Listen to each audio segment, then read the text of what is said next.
Protests, legal tussle, political tussle, in fact, political slugfest, and a lot more. Now, the NEET exam controversy continues to dominate the headlines, with the centre and the opposition now engaged in a heated debate. Union Education Minister Dharmendra Pradhan has defended the National Testing Agency, stating that the government is committed to the interest of students and that no culprit will be spared if found guilty. He's also assured students and parents that the government has taken the matter seriously and that any officials found guilty will face the harshest punishment.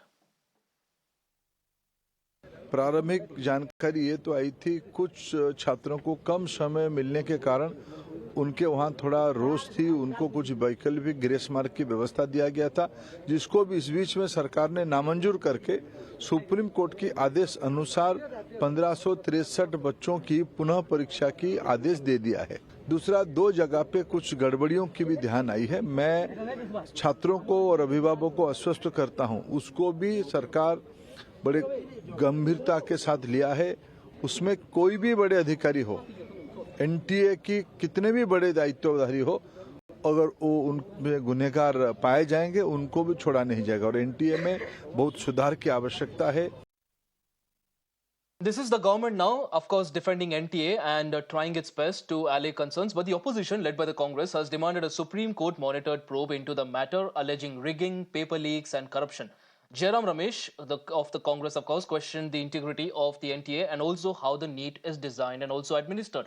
In fact, he was not the only one. Tamil Nadu Chief Minister M.K. Stalin also called NEET fundamentally inequitable and also demanded its cancellation. On the other hand, Samajwadi Party's Akhilesh Yadav also demanded the cancellation of the NEET exam altogether. The controversy has led to widespread protests across the country, with students and parents demanding justice and also accountability. आज जो बिहार से खबर आई है वो बहुत serious बात है। 5 मई को नीट का एग्जाम था और 4 मई को एग्जाम पेपर लीक किया गया। कुछ बच्चों को उनको क्वेश्चन पेपर एक दिन पहले दे दिया गया और फिर उनको अपनी हिरासत में जाके एग्जाम दिलाया गया और वो बच्चे क्वालिफाई भी हो गए। ऐसे 4 बच्चों को पुलिस ने अरेस्ट किया है। इससे ये बात साफ हो जाती है कि नीट का पेपर लीक हुआ था, केंद्र सरकार उस पर बिल्कुल चुप है।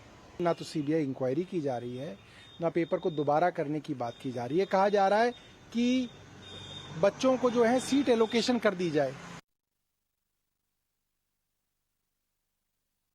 Throughout the country, the students are doubting the authenticity of whole NEET exam itself. So I don't know, Government of India, this is the biggest scam, I believe. But I think there should be a CBI inquiry into this. The students' career is at stake and central government is not serious about this. And they are giving, I think the ministry is not responding properly in this regard. And entire Government of India has failed in this regard. अगर बात करें तो NCERT की किताबों में कुछ बदलाव किए गए हैं। पॉलिटिकल साइंस 12th की जो एनसीईआरटी की किताब है उनमें बदलाव किए गए। खास तौर पे जो अयोध्या का अध्याय है, जो अयोध्या इश्यू डिस्प्यूट रहा है, उसमें बाबरी मस्जिद के नाम को पूरी तरह से हटा दिया गया है।